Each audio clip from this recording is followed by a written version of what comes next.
Good morning, everyone. Happy Saturday, and welcome to another Saturday Cup of Joe with our infamous Lem and Bill. My name is Mike Howard. I am just hosting the beginning of this show.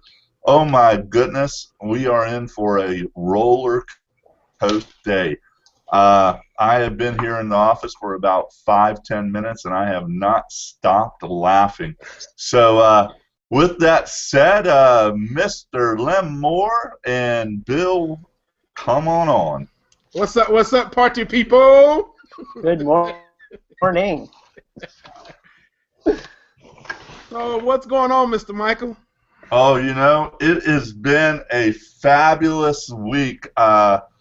Unfortunately, Bill has got me all distracted with his 32-day challenge. I'm actually having to stay focused, which is really interrupting my pattern behavior, or my behavior pattern, I should say.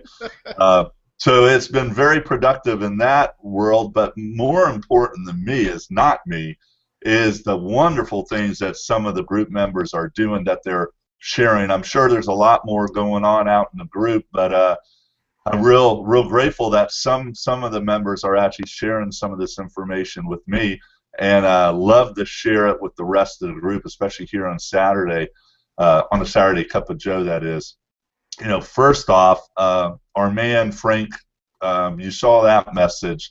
That was super. He actually, hopefully his wife is not watching this. He actually called his wife. I talked to him, I think it was the night. I reminded him, like we all know we need to be reminded. I said, do not leave without a check. If they don't have a check, say it's not a problem. You'll just wait while they write it. Right. I said, do not leave. You've been there too many times. You cannot leave there, because if you leave there, it's done. I would not step my foot in that business again. Friday, I don't know what time it was. It was about 11 o'clock in the morning, maybe 12 in the morning, in noon. And he says, Mike, I got it. I got the cash in hand. I have it. I got a deal.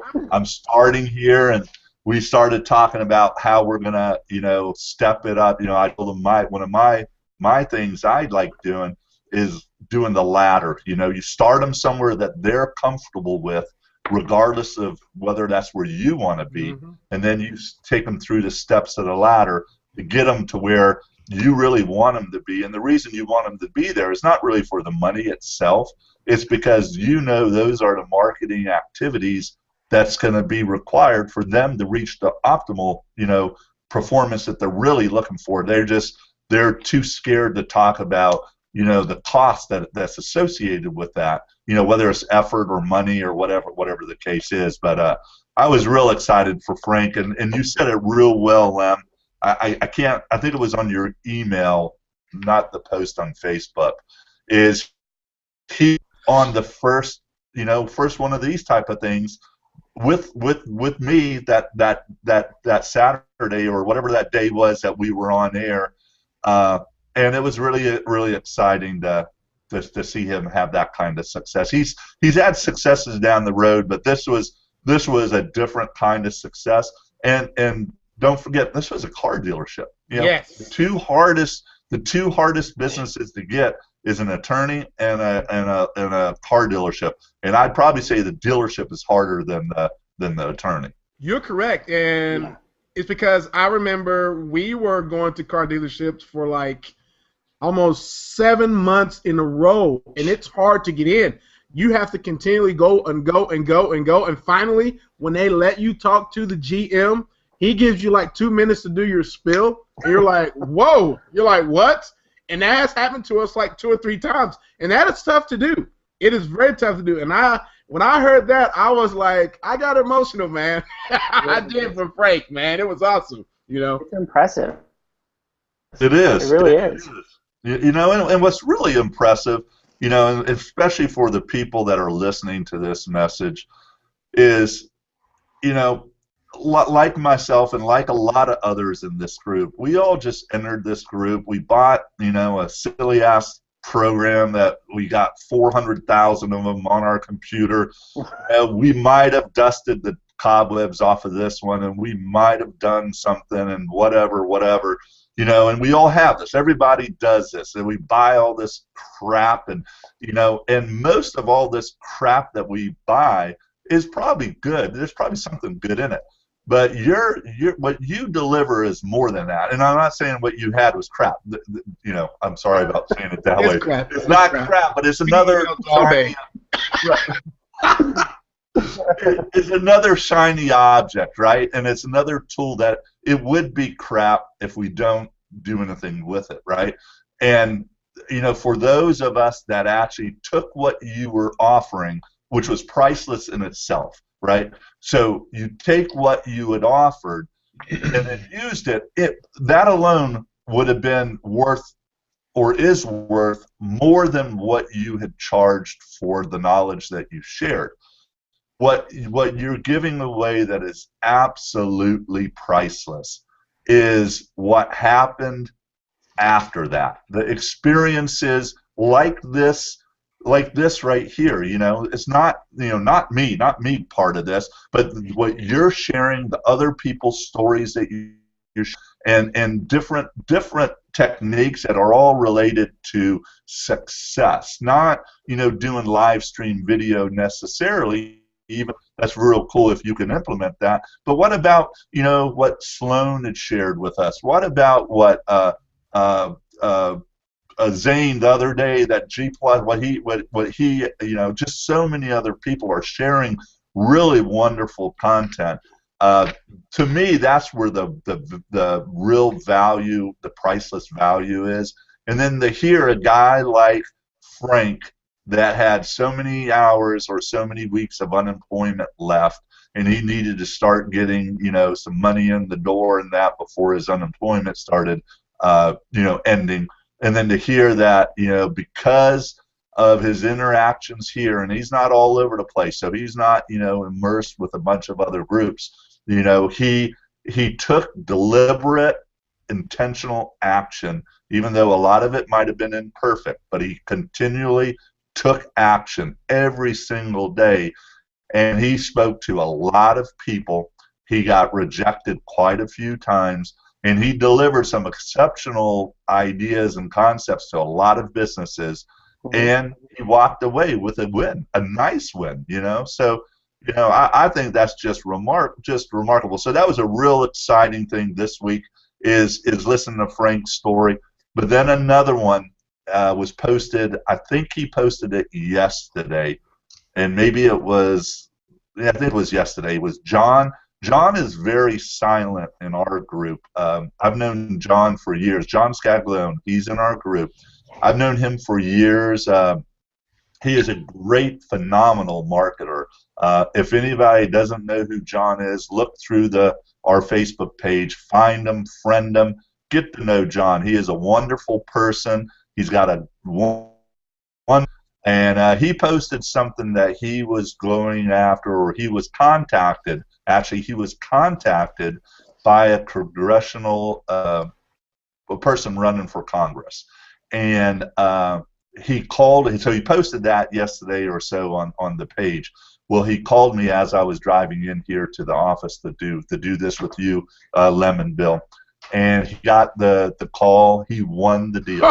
And, amazing. He won. So he's helping a person you know, market their campaign to get on you know, to get in Congress.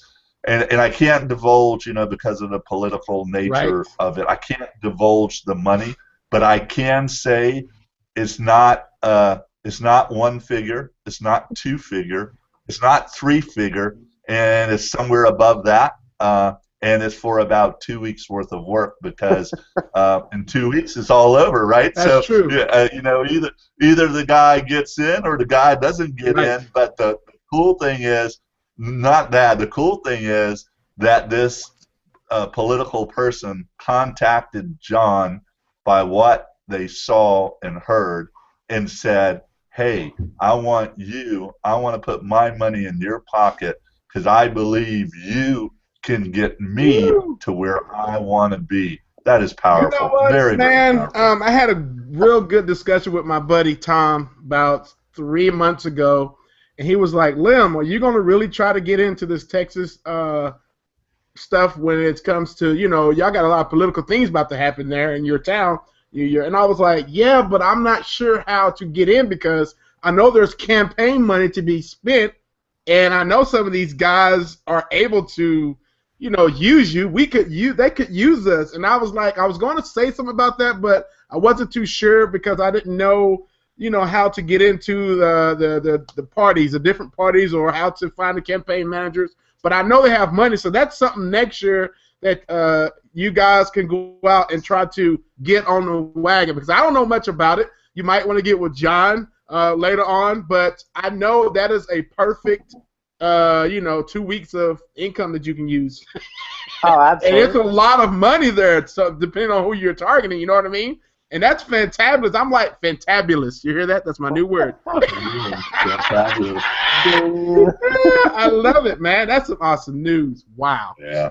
Mm-mm-mm. So yeah, it's all good. It's a very, very exciting week, and all that positivity. The reason I like participating in your group so much is the positivity. I mean, I need that in my life, and I love, another big one, and it's not really as much in this Facebook group, but it's in the side shoot one, the 32-day challenge is Catherine. Watching her videos, watching her reach her goal of doing videos every day, and right. I get sucked into those videos. She is really going to town, which is awesome.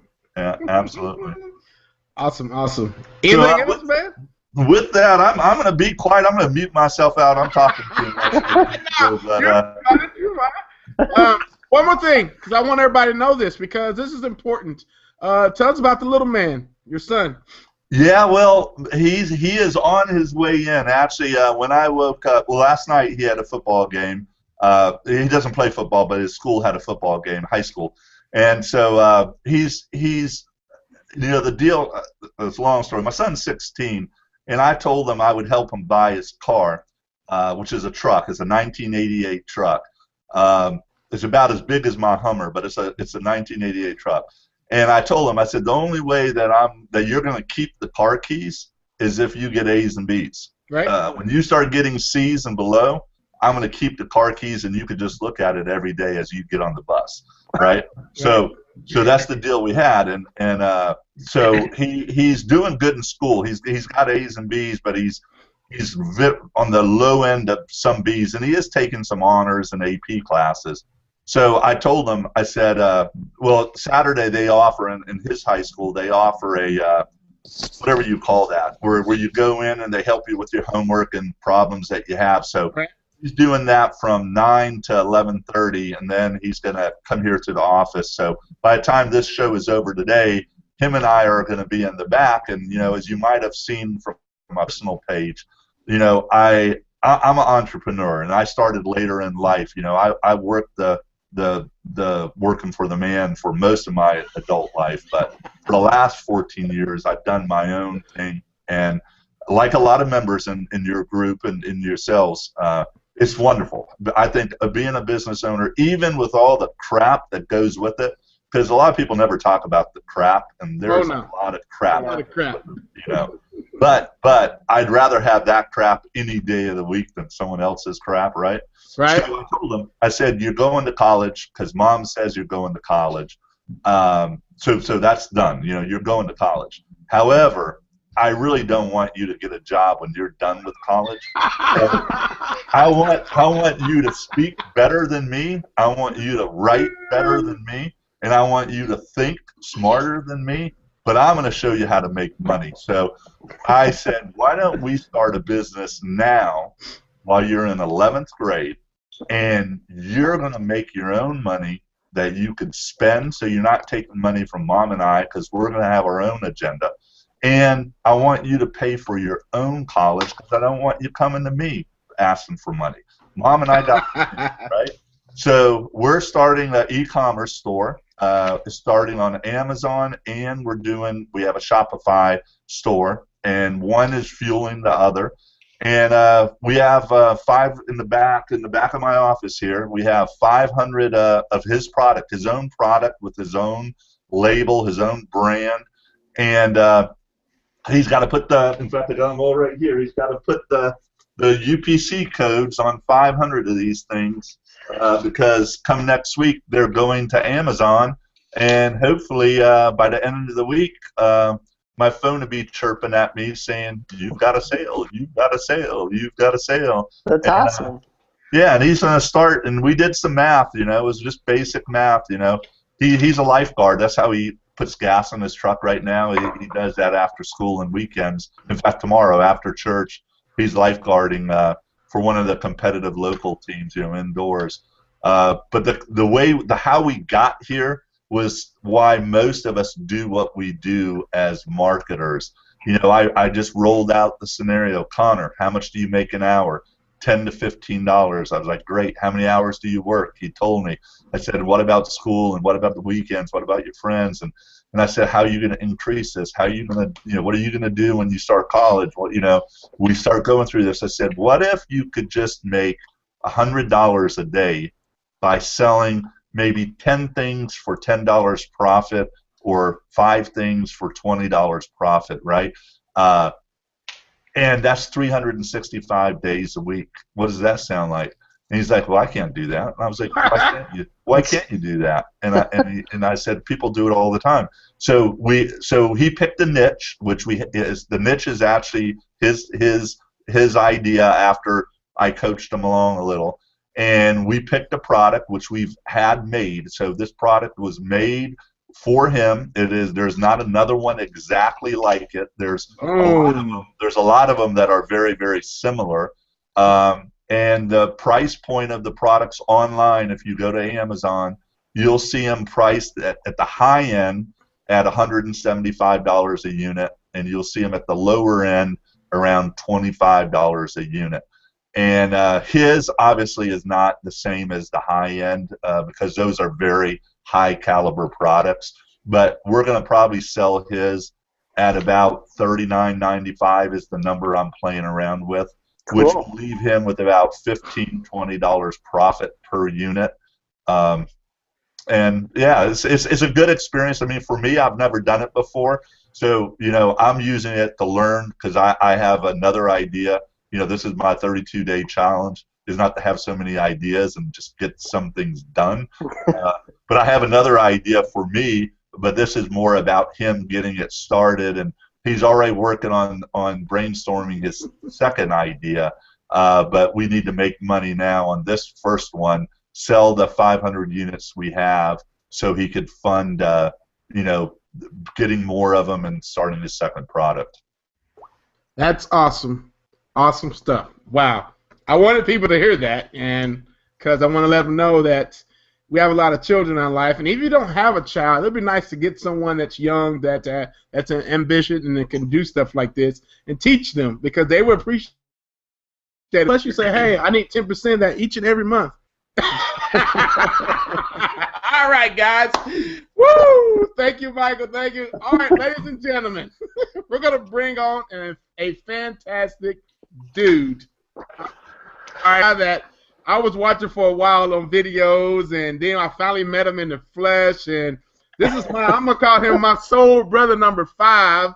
You number 5, my soul brother number 5.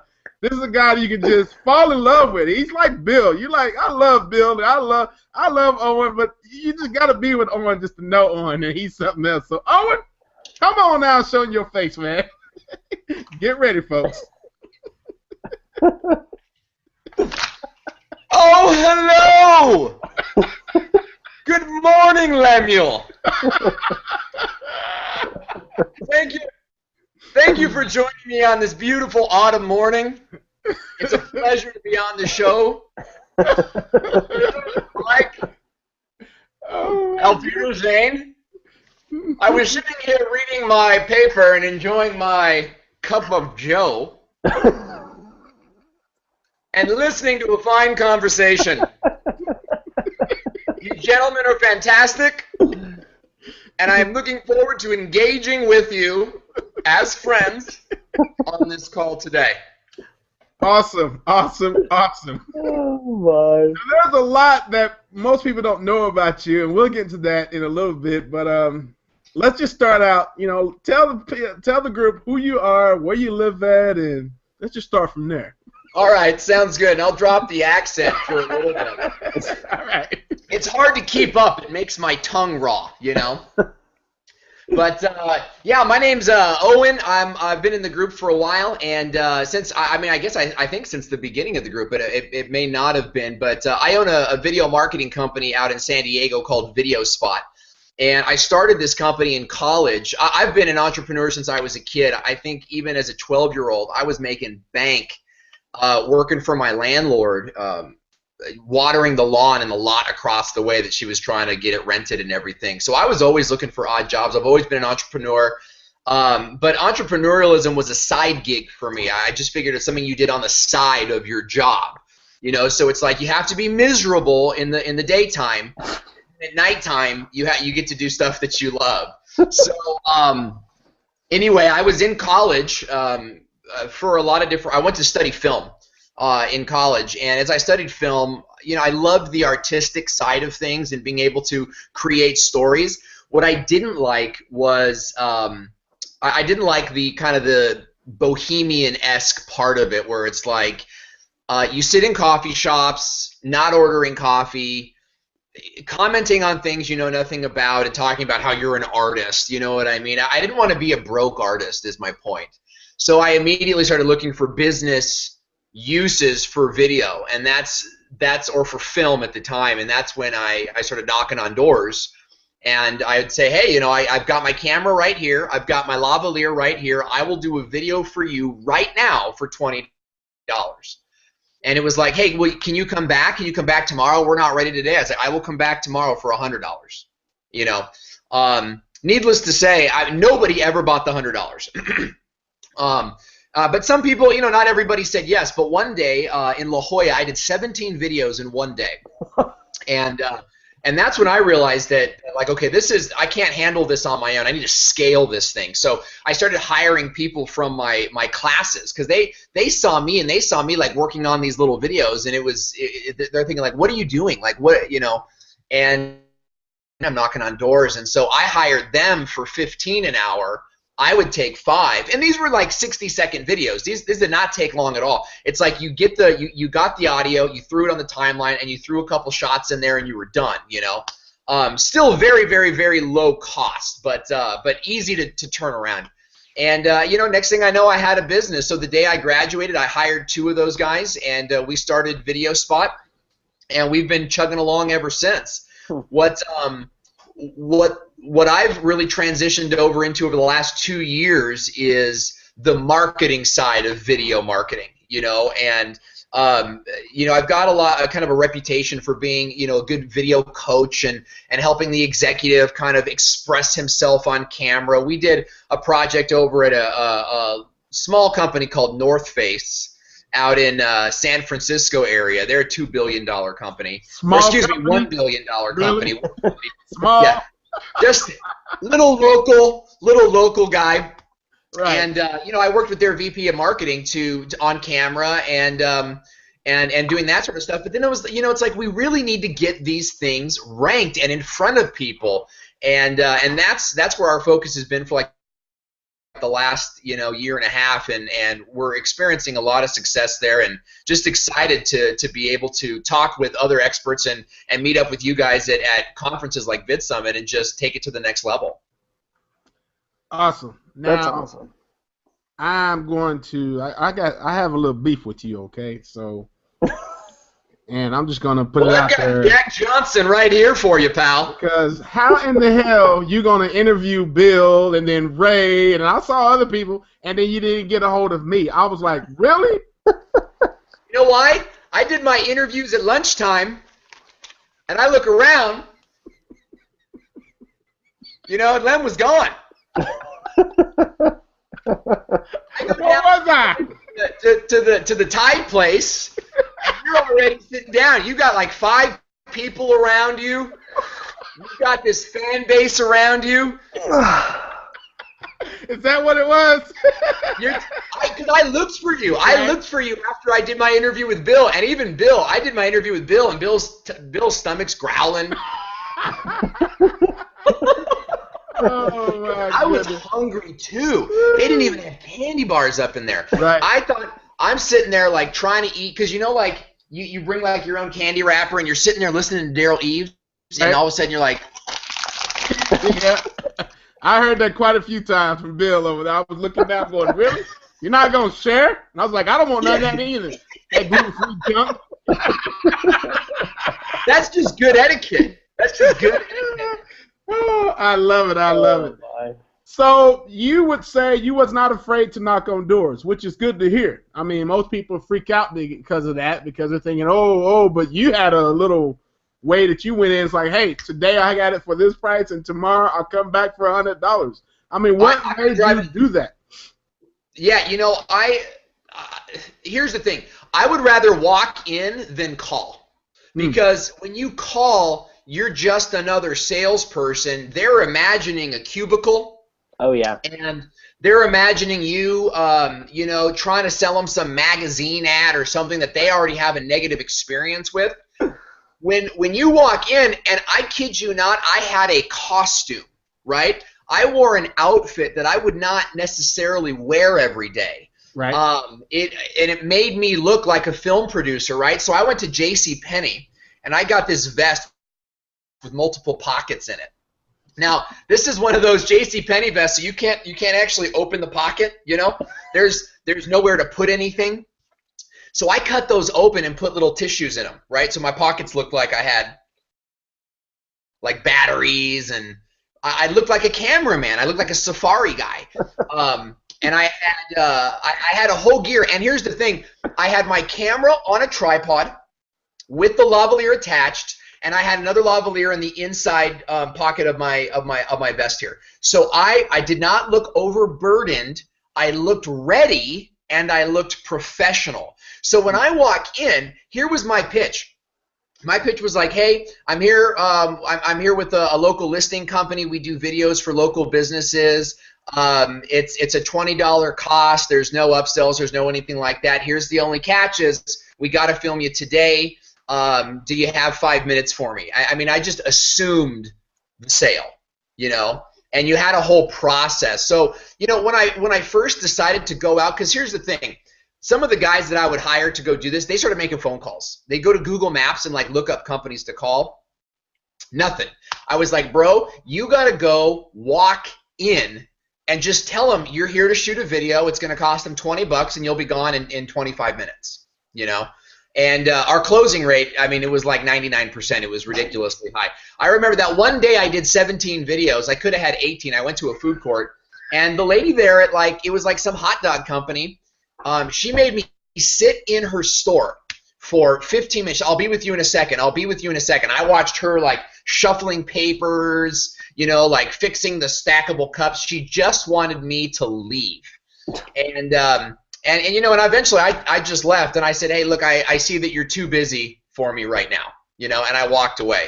But that was a rare circumstance. I mean, here's somebody that probably is not in business anymore. I don't know. I haven't been down there in a long time. I hope that she is. I don't wish her any ill will. But, these people that are afraid of internet marketing and new technologies, they're not going to last, and they're already seeing. There's a company up the street that I prospected for internet marketing and just general. It was a restaurant, and they put up a closed closed for business sign just recently, and I thought, that's unfortunate because it was one of my favorite local places, but they wouldn't. They're advertising in the penny saver. It's not going to work anymore. You've got to be on the web. That's true. That's true. Absolutely.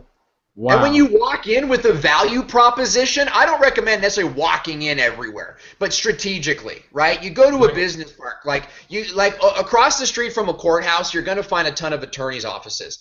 I personally don't believe in business cards. So I'm not going to go in there and give out all my business cards, right? Someone says, yeah, do you have a business card? I say, yeah, I got a business card. I also got, a cup of water in my car, but I don't think you want that either. let's do this. If you want to set an appointment, let's set an appointment, and I'll bring you all the business cards you want at that appointment. But let's not waste each other's time here. You know. Right. Right. Absolutely. You hit a lot of areas at once. You look the part, and be ready to show a case study. Be ready to show I did this, this, and this. I'm here to set appointments. Let's talk next week if you have some time. See, that's a good point right there. Case study. I mean, that is something, you know, that we do all the time. This is what we've done already. Boom. Yeah. This is what we're doing. This is what you can have. But you know what? I want to step back for a second, because when you're about to walk in to some of these crazy offices or whatever, do you put yourself in a certain mind frame? Because when I met you, I thought, here's a character right here. This guy has something that I wish I had a part of. I kind of have half of it, but here's a character right here. You know what I mean? Do you put yourself in a mind frame like are you getting in actor mode? I mean, give us a little bit of that. Yeah, there's definitely a piece of that, and I think it's very, very important. Let me share a story with you guys. Okay, let me kind of give you a look behind the curtain, and this is I'll make it a short story, but it's a sensitive topic for me. I did a $20 video for a lady 3 years ago, and I ended up selling her 3 additional videos for $300, and she filed a lawsuit against me. So yes, she did, she filed a lawsuit against me for, you know, I didn't deliver the product and all. And now the videos are up on the web to this day. So I just want to kind of preface that all the videos we did for her are on the web.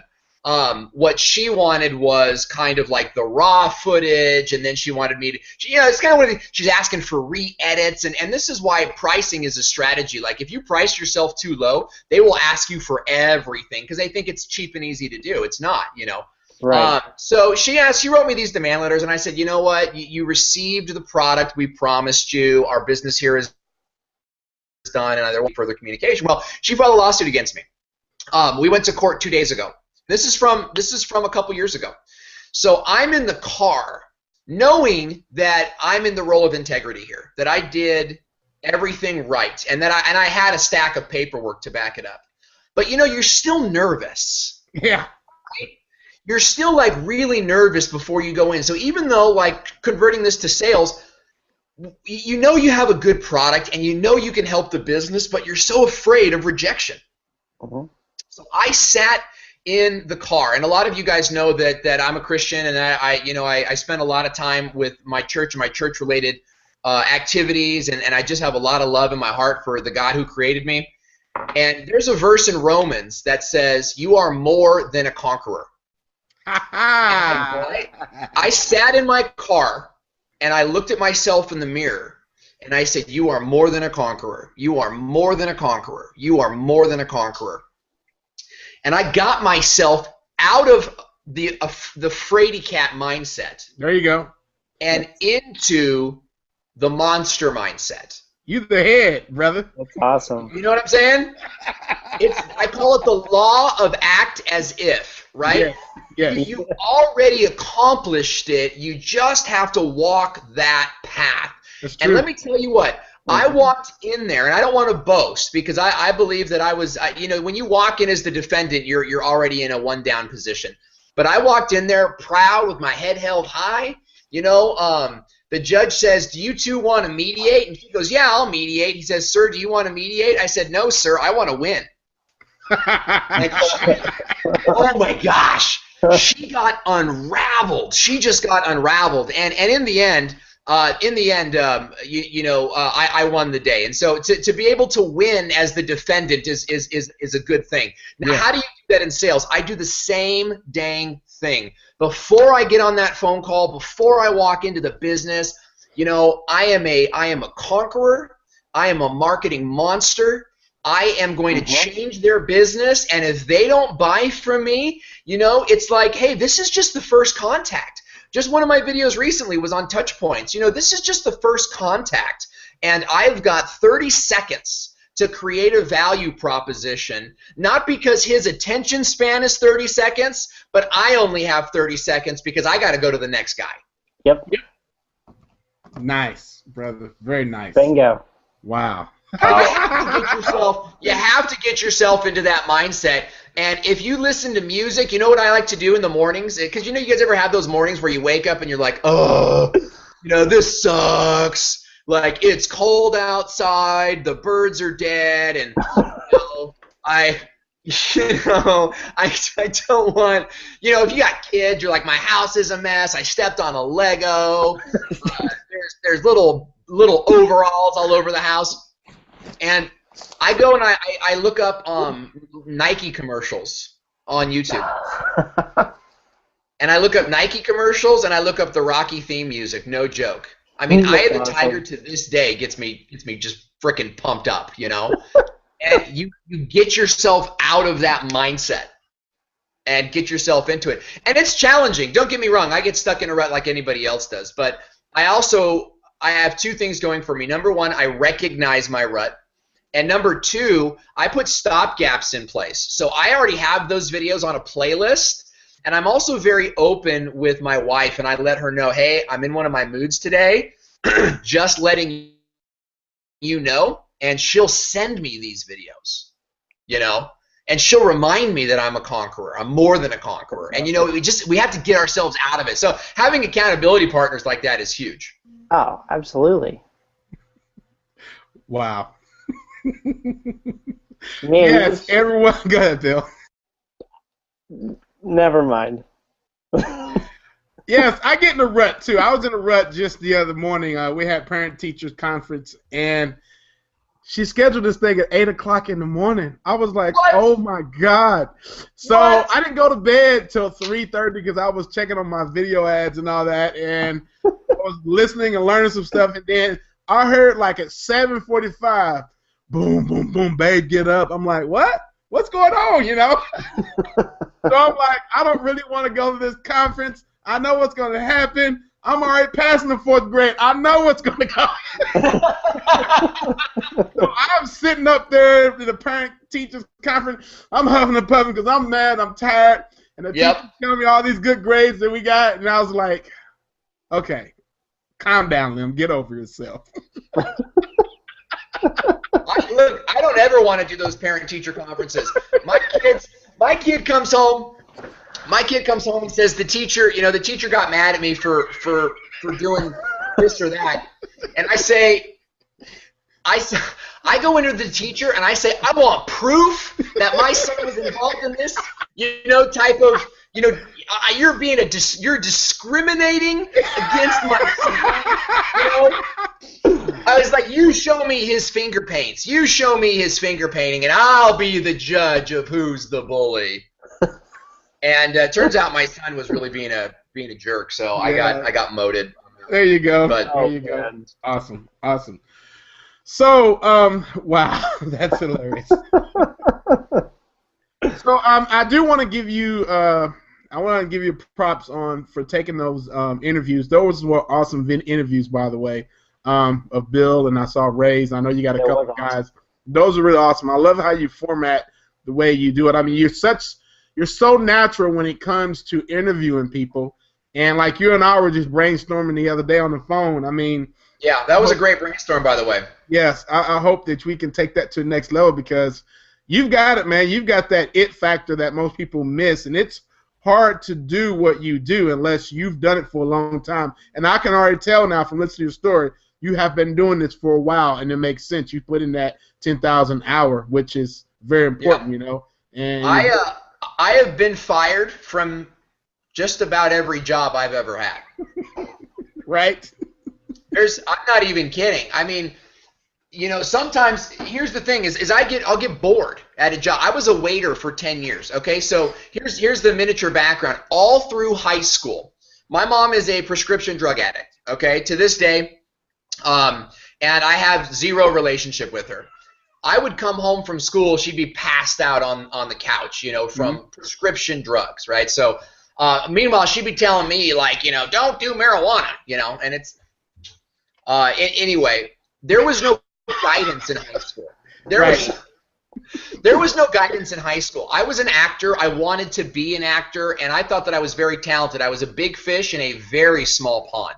Right. When I graduated college and or high school, and it was time for college, everyone was going to these acting schools and these like business schools, and I was like, wait, how do you get into those? And they're like, you start a year and a half ago. And I was like, holy mother. So you know why I got into waiting tables? So I could continue to perfect my character voices and some of these things. And I got that inspiration from watching Saved by the Bell. There was a character in the first season called the Max. And or there was a restaurant called the Max. And Max, who was the owner of the diner, he would come to the table and do like little magic tricks and stuff like that. And I thought, that's what I want to do. So I got stuck in waiting tables for 10 years. And through that time, I mean, I just got fired from this restaurant, from that restaurant. I would get bored and stop showing up, you know? But through that time, I learned how to upsell. I learned how to deal with conflict. And when it came time for me, I was 24, 25 at the time. And I got a job in home improvement sales. And let me tell you, that changed my life because that became, I worked in a retail store where you're like setting appointments, measuring, and closing. And there, I mean, just a huge process of from meeting them to actually collecting a check. And then I would also do this in-home close where the customer gets a telemarketing call on Monday night, sets an appointment for Friday. I would drive. I was living in a place called Ventura, California, and I would get a lead for Huntington Beach. I mean, that's a 3-hour drive, and I would go down there try to close $10,000 in a home improvement renovation, windows, roofing, siding. And I learned so much about value propositions and how to close a sale. And eventually the leads slowed down. So I started doing the marketing and like I want better leads. And here's the thing, I would set these leads that were so golden, they gave them to the VP. Wow. Because he wanted to make the deal. So I would spend my Saturday at the home show in Pasadena setting up and qualifying good leads only to have those leads ripped away from me. And the boss was like, you know, he was this Russian guy. He was just like, just go out and sell. Oh, man. Wow. You know, wow. So I left that job and then worked for another. And it just went on and on and on and on. And it's just like, you know, I worked for another job, same thing, lead generation company in Orange County. Started the company with a friend who had all the money, built the company. And then he gave all the business. His buddy lost his mortgage job, came on board as the VP or something, took all my leads, and I had to start from scratch. And they were like, well, you did it once before, just do it again. You know? Wow. So I showed up, and I just picked up my stuff and I left. You know what I mean? I didn't leave. He's like, you're not even gonna quit, you know? And I used some pretty choice words with him. You know, at the time I was a different man then than I was today, and you know, then all this stuff starts happening, and it's like, you know, I am not going to make it when somebody else is in charge. Owen succeeds when Owen leads. Yep. Right? Bingo. And that's when I began to study and actively seek out leadership, mentorship, and the extracurricular training that would reinforce my ability to sell and to be you know, in the marketplace. I started an online store, got into internet marketing, to you know, and that sort of thing. And I've always kept that mantra. And I'll tell you what, guys, to this day, I will find myself following somebody, right? And it's good to follow leaders. Don't get me wrong. That's not what I mean. I'll find myself. I've got family members that I love dearly, and I'll find myself like I'll be at the bar maybe more times in a month than I should have been, or you know what I mean. I like a good brewski, dude. You know, I walk into the bar and they're like, Norm, you know, but you know, actually that's not true, and that's what I challenge him. I told the owner, I'm like, dude, I'm in here every day. The same waiter asks me, like, he doesn't even say hi. You know, it's like, you guys need some help on social, you know, but. I'm a regular, but I noticed that it's like, you know what? My business is not doing well right now because I'm following a leader I shouldn't be following. And I go back to that mantra: Owen succeeds when Owen leads. And in our household, I have 3 kids. My 4th is being extracted from my wife this Monday, and it's a C-section. And Oh, man. actually, we just bought the plunger, so it's going to be like a. You just saved a few dollars. I get it. We have California health insurance. Right, there you go. So, we have a thing where every morning, every night after we pray, as a family, we put our hands together, and it's like a Woe Bundy thing, right? But we go, go team, and then we say Hemsath on 3. 1, 2, 3, Hemsath. And our kids know that I am the leader of this household, and that we are going to go a different route. We don't ask our kids what type of job they want to have. We ask them what kind of business they want to have. And my 7-year-old Kanan, and Mike, I loved your story. I loved it. Kanan wants to start a motorcycle company, like a motorbike company, and we don't know what that is yet, but we're working with him. I think he's too young right now, but at 10 years old, we want him to start a blog and start selling Amazon products and doing that sort of thing. So we want him thinking in that mindset now and get him out of the, I've got to find a good job, work for somebody for 40 years, and then die lonely and unhappy. We want to change that mindset from the very, very beginning, because the mindset is what keeps us down. That's true. It is. Wow. We were at a store last night, and I was looking for some black tarp or something, and I don't remember what it was. I was just trying to get out of the house so we didn't have to go to the movies, because I didn't want to go to the movies last night. So anyway, I went to Home Depot. Yeah, I said, let's go to this one place.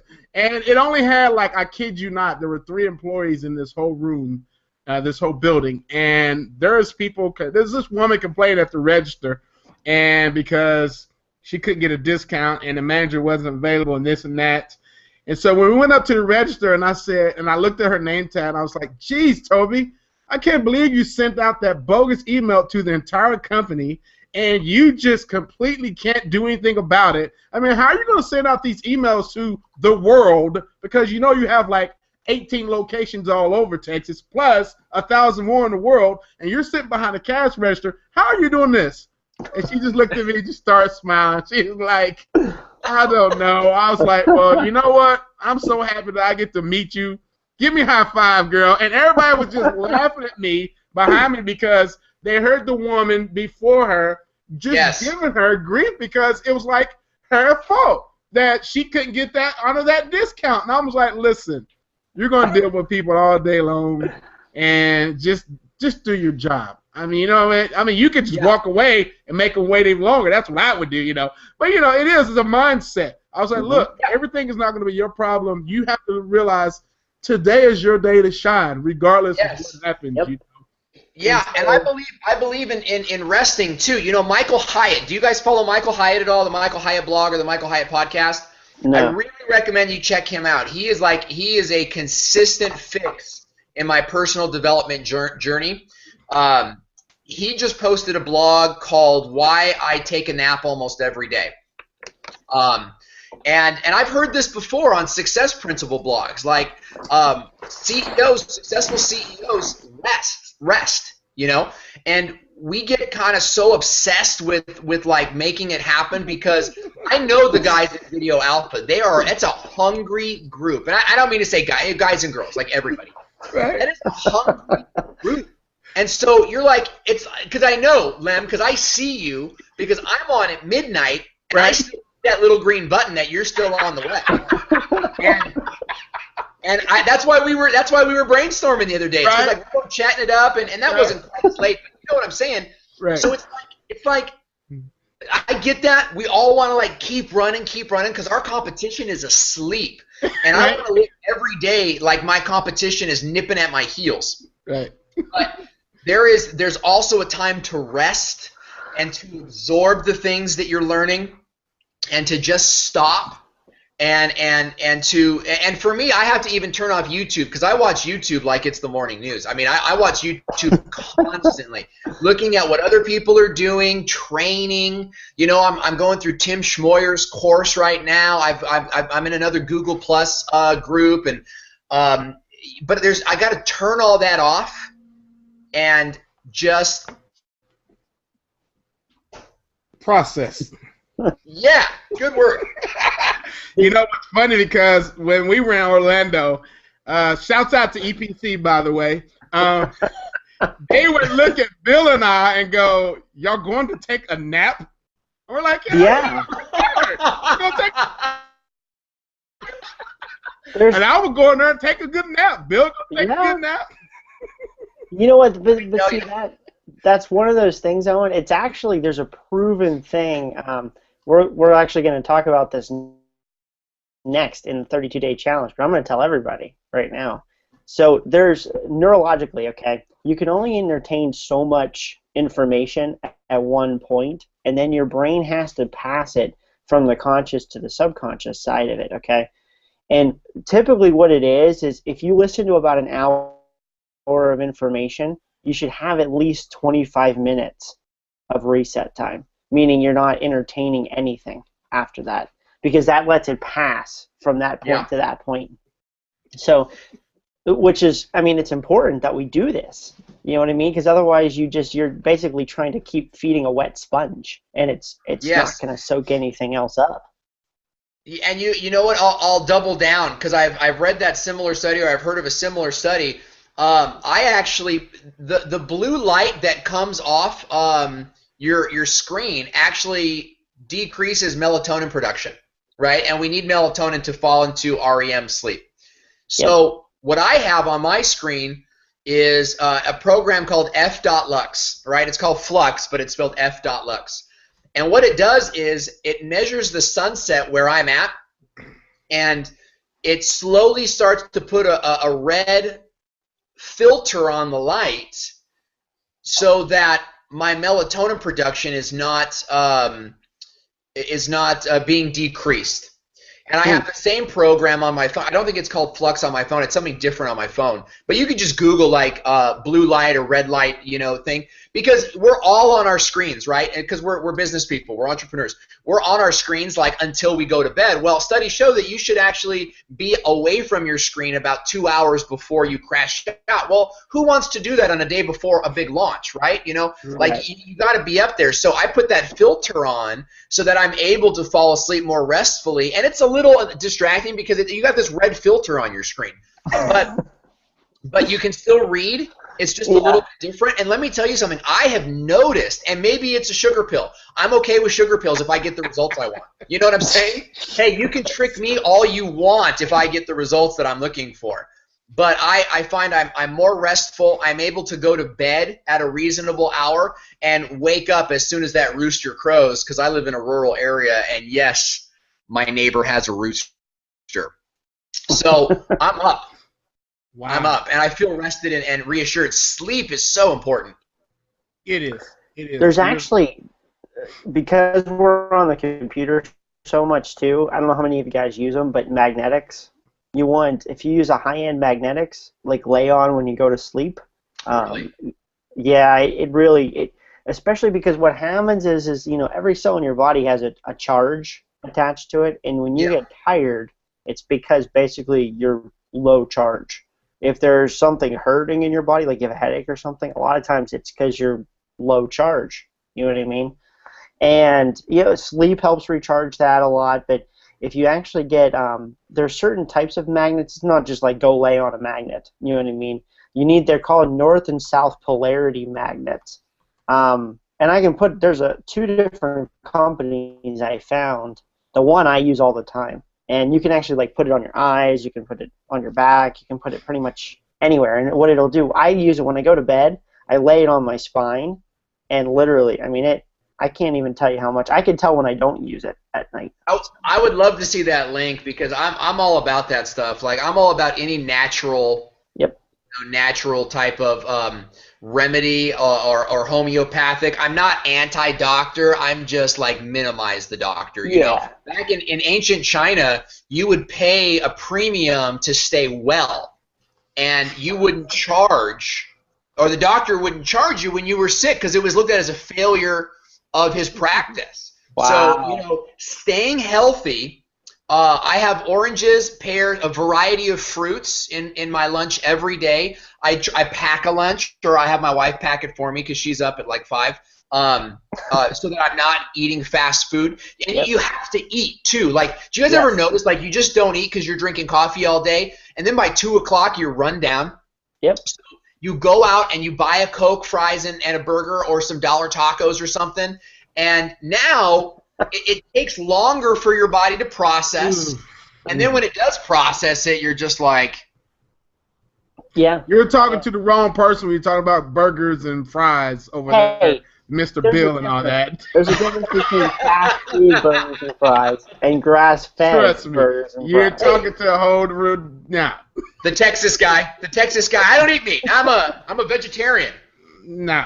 I eat meat, got but a picture of him eating a meat sandwich. Yeah, double meat sandwich. Awesome. Hey, so we just had a couple questions. Can I answer those questions? Yes.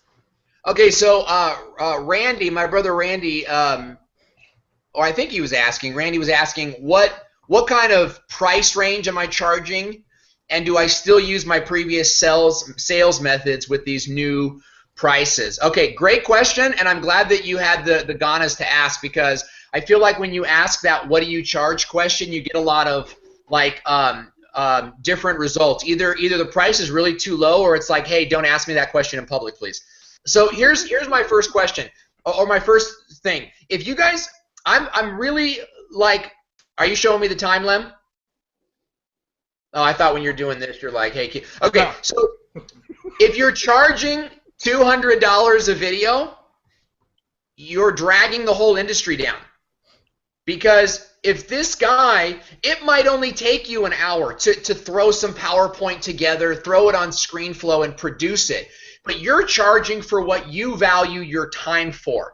You need to charge what they value a new customer for. And yes, it will decrease your sales frequency, okay? But it will increase your revenue per sale, because it'll take you longer to get one video for 400, just as an example. It'll take you twice as long, you know, but you'll make the same amount of money, and they'll have more value, so you're going to be able to upsell. So, excuse me, what do I charge per video? It depends on the video, and we charge based on the value of their customer and the cost of my production. See, I don't do a lot of my own production. I have a team, and they do the work that I sell the work, and then they do the work. So I also have to factor in my cost. But I don't want to be. Let me give you a structure. In Hollywood, the kind of the thinking, if somebody wants an infomercial, it's $10,000 per minute. So my thinking is, on the web, it's $1,000 per minute. So that's the kind of thinking that I want to go into a business with, and I don't want to be doing anything under $850. Anything, you know. I had 2 leads come in this week from the internet, and one was a referral from an old customer, and they said, hey, we need some editing on this footage that we shot. Can you do it? And I said, you know what? It's $850. You know, I can't do 5 seconds of editing for the 100. Go to Craigslist. You know, you have to be willing to say no. So I want to be doing videos that are around $1,000 for about a minute to a minute and a half. Hey, boys, in the back room. Kids just woke up. Do I use the same strategies? Guys, go to my YouTube page and check out my 4-part series on sales. I have 4 videos on how I run my sales process, and I use those same strategies. Yes, the one call close is big. You have to create a reason for them to buy today. And here's a quick strategy for that. is like, hey, sir, I value your time, and I to be honest with you, I value my time even more. When I draw this out on paper for them, here's the price that we have for this project today, and it's based on our ability to get started on Monday, because I already have a client roster of people. I've got 5 new clients starting on next month, and I've got 2 new clients starting this week. So if we want to get you started, we need to get you started now. Otherwise, this project is going to get bumped back into my busy season, which means I have to bring on a new contractor to help manage the project, and that's going to increase our costs. So if you'd like to get started today, here's the price of here's the cost of our project for 3 videos, and then we're going to rank 1 for the next 6 months. Here's the cost. If this makes sense to you, and we're able to get started on this today, price to this amount, and I will need to leave here with a check. That puts you in position of, yeah, that's it, because the next person loses. Yeah, and here's what you've done. You've justified that discount. Right. So it's not just like and buy from me today. What is it going to take to put you in a video today? Talking about car dealerships. So yes, that price strategy still works. Watch those videos, guys. All 4 of them are good. Rebecca Happy asks, would love to hear the format of the video shoot Owen Hemsath did for these little businesses. Here's the format. It's an 11-shot process. 11 shots. 1-minute interview with the owner using a lavalier. With the lavalier, you ask them, tell me who you are and tell me what you do. And please speak in a full sentence. What do you like best about your business? And can you please invite our audience to come in and see you? Right? That's it. That's all they get. If you're lucky, it's 45 seconds. And then you can put space in between each of those answers. The second process is 10 shots of their store. And the process is basically outside shot. And I usually do like what I call a swoop shot, which is like from the street to the store, right? Or from a shopper to the store sign, right? A pan of the store from both sides, a tilt from both sides, a rack focus of their best-selling product, and a establishing shot of him dealing with customers. If you guys know the shot, reverse shot, remember I studied film, so I know a little bit of these terms. Like shot, reverse shot, where it's like, the business owner and the person are talking, and the camera's like over on this side, and then you switch sides so you can see the interaction. And I always try to get like a handshake on camera, or a high five, or a thank you, and then you're done. You close. So it's those 11 shots, and you'll be able to put that video together in a heartbeat. Tom Brooks said, I heard Owen say in a YouTube video, we become authorities by quoting authorities. Absolutely. Now, this is not my information. This is information I got from a master blogger. Okay, and it's an SEO tactic. But imagine trying to convince an audience using only your content. Well, that puts a huge, huge burden on you to be the expert. And I know as I keep looking down at myself and you guys, I'm just trying to look more at the camera. See, when I do my HOAs, I have a camera that I look at. It's a little bit different. I know. But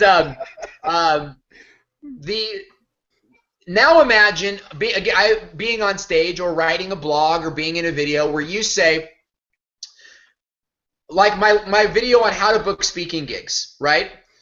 You need a video if you're going to book speaking gigs. Let me prove that to you, right? And then I give you a quote from Joe Polizzi of Content Marketing Institute that says you need to have a video if you want to get speaking gigs from me. How much more valid now is that point? That point's a lot more valid. Think about a scientific article, right? on the average migration of the European swallow, right? A 1-ounce bird cannot carry a 5-pound coconut. For anyone who gets the Monty Python joke, but let's say you're trying to prove a scientific point. You have to quote a study. So you become the authority because you're demonstrating to the audience that you've read the studies. Yep. You've studied the experts. You've compiled their information and have come to your own conclusion based on that. And the audience is thinking, wow, how did you even find that information? Tim Schmoyer talks about, and let me finish that thought. Tim Schmoyer talks about his process, and he spends his whole Sunday afternoon reading his Feedly account. He says he goes through at least 1,000 blogs, and most of those are scrolling, but he's looking at headlines and looking to see who he can read. To demonstrate to his audience, what they need to know. Nobody does this. So if you become the expert, right? I'm working on becoming an expert on financial marketing compliance, right? FINRA compliance. That is a ton of work because FINRA won't tell you what you need to do to be compliant. You've got to talk to lawyers, and it's this whole corrupt, broken system. So it's taking a lot of work. So when I finally figure it out and go to my financial clients who have money and say, I know what it takes to be compliant. We can make you 10 videos today. Let me prove it to you. I'm now a huge expert because they're not going to do the work. Mm-hmm. And remember at Vid Summit, I even asked. I said, hey guys, what blogs and magazines and websites do you guys read to stay on top of it? Yeah. And nobody really answered. And I don't know if they didn't answer because they wanted to keep it to themselves. Tommy Powers said what is Facebook marketing or all Facebook, and that's now on my Feedly because I want to be following what the leaders are following. There was some website they mentioned. I remember. I think it was David. He mentioned that he watches to keep up with all the latest stuff. I wrote it down, but I don't have my notes with me right now. But I remember doing that. The ads one? Yes. I don't remember either. It's in my notes. Yeah. Cool. Oh, it's in my notes. Yeah, but that wasn't really an ad site. That was like an advertising site. Right. So John Paul asked another question about where we could find examples of those small business videos. Yes, they're not on my YouTube channel, but like most of you guys, I have about 17 YouTube channels, including I do have my Judge Judy on one of those channels too. I have to find it though. It's been a long time, but if you go to YouTube and search, it's one word, search City Squares 002. You'll find some examples of those videos. And as a matter of fact, I take it back. You can go to my channel right now or go to the web. I'd actually appreciate it if you guys went to Google and searched Best Auto Repair San Marcos. Best Auto Repair San Marcos. And go through the first couple of pages until you find the video that we're in the middle of ranking right now. It's probably the only video. You could also click on videos, and it's probably #1. But it's Centric Auto. That's a great example. I used exactly that model that I used, and that was an $800 video. And I also built him some landing pages, and I built him.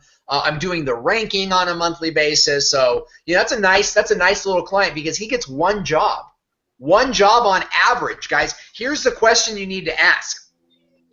And you can go to my website, thevideospot.net, and click on Work With Us, right? Those are my pre-qualifying questions. Ask them, and ask them very casually. You say, hey, let me ask you, what's an average client spend with you? They won't know. You do one better, find out the lifetime value, the LTV of a client. Right there. That is it right there. You got to know that before you start throwing your prices around. That's important. Right. That's right, because if they're a $20 client, let's say you're doing e-commerce, it's a $20 profit margin or whatever. You go back to the revenue. Well, what's the revenue? Well, it's a $50 product or something like that. Now you say, well, what's the lifetime value? How often do they order from you? Most of them will say, I don't know. And that's good because then you get to set the pace. You say, well, let's say that they order from you 5 times a year. That makes them, $50 times 5, $250. So in the course of a year, if one person buys from you, that's a value of a year of $250. Now, we're going to rank this video on number 1. It's getting an average of 1,900 searches a month. If we convert just 1% of those, that's 190 people. Now, if 190 people buy your product at $250, how much have you made for the year? Right? And they're like, whoa, that's huge. And you say, but I don't want to set the wrong expectation. So let's say we fail by half, and only 0.5% of those people buy from you. That's half of 190, which is, 100 people, 90 people.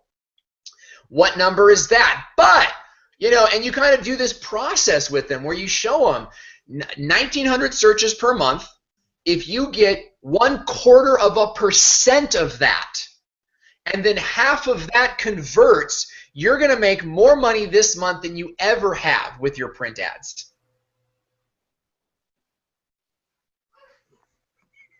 And that, my friends, is how you lock it down. Biggles. I love it. Very nice. And that's my solidarity fist. If you guys ever see me post in the comments solidarity fist, this is what I'm talking about. Oh my goodness. Video is huge right now, and I know we went to the Vid Summit, and I've listened to all the speakers and how big it is. And it's really small to the world, but it's about to be huge. But the other day, my 10-year-old came downstairs, and we're like, what are you doing upstairs? And a normal kid's answer would be watching TV, right? But his words was watching YouTube. Oh, and I thought, did you cry? Wow. I was like, wow, you're watching YouTube. He's like, yeah, I don't watch TV that much anymore. And I thought, there's something to that. Yeah. There is something to that, because that lets you know that it is becoming huge. It's becoming big, because there's a lot of engagement, entertainment there, So, yeah. Wow. And it's real. It's real entertainment. It's authentic. And that, with those of us with kids, that's a good and a bad thing, right? You have to be, I temper my kids.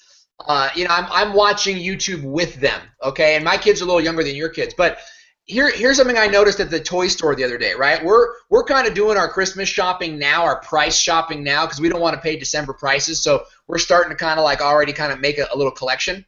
So I'm looking at all these scooters, right? My kids want scooters or little Elmo toys. And I look at the kids' toys, and there's a 45-year-old man on a scooter marketing to kids. And I'm being facetious. That's a little creepy. But there's a 12-year-old on a scooter that's being marketed to 7-year-olds.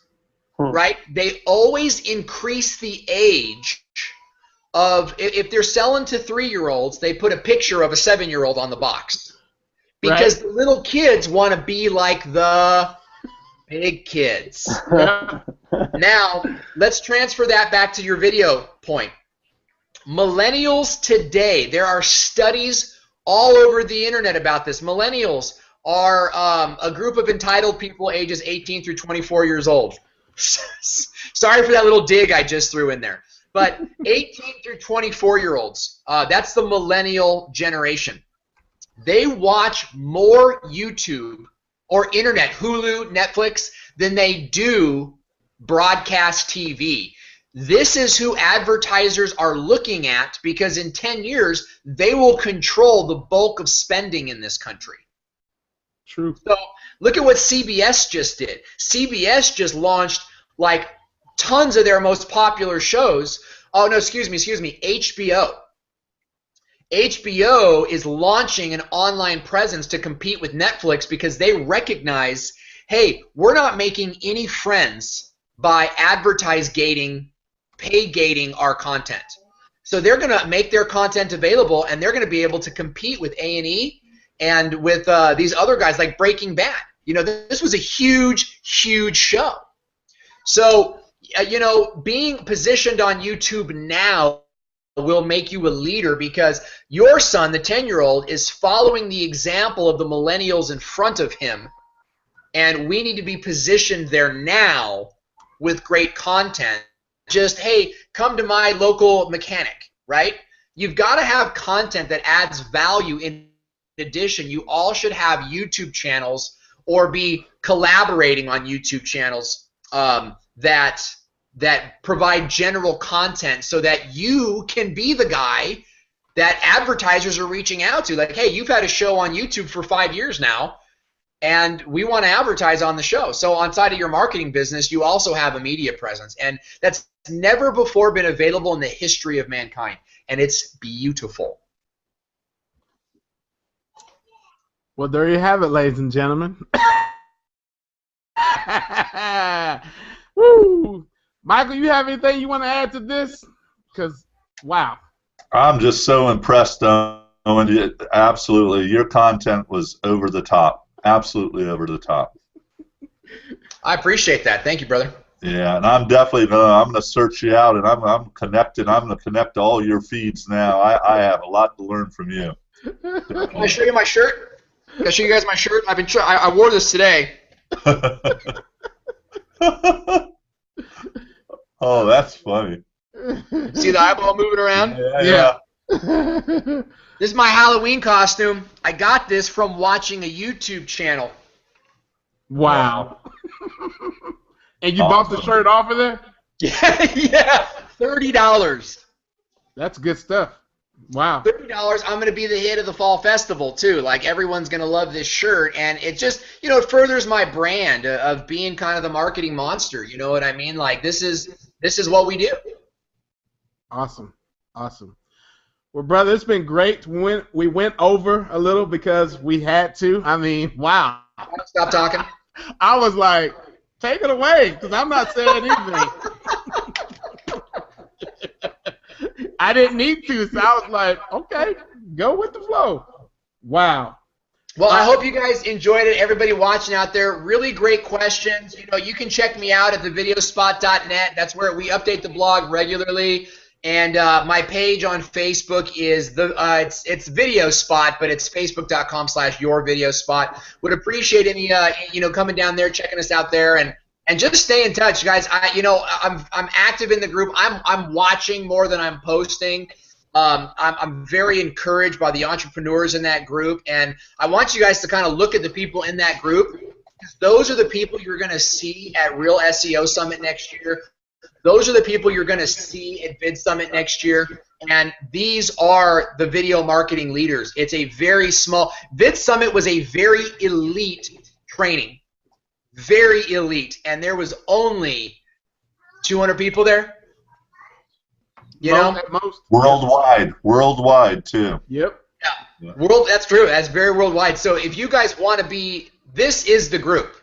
This is a group, and Video Alpha is like a satellite of that. So I'm pleased and honored to be part of your show, and I will talk to you guys at Video Alpha. Awesome. All right, Mike, do your thing, man.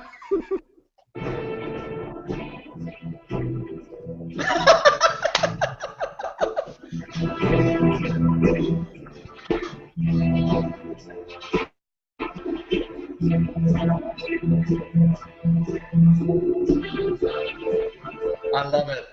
Thank you so much, Owen. What you did was remarkable. Remarkable content.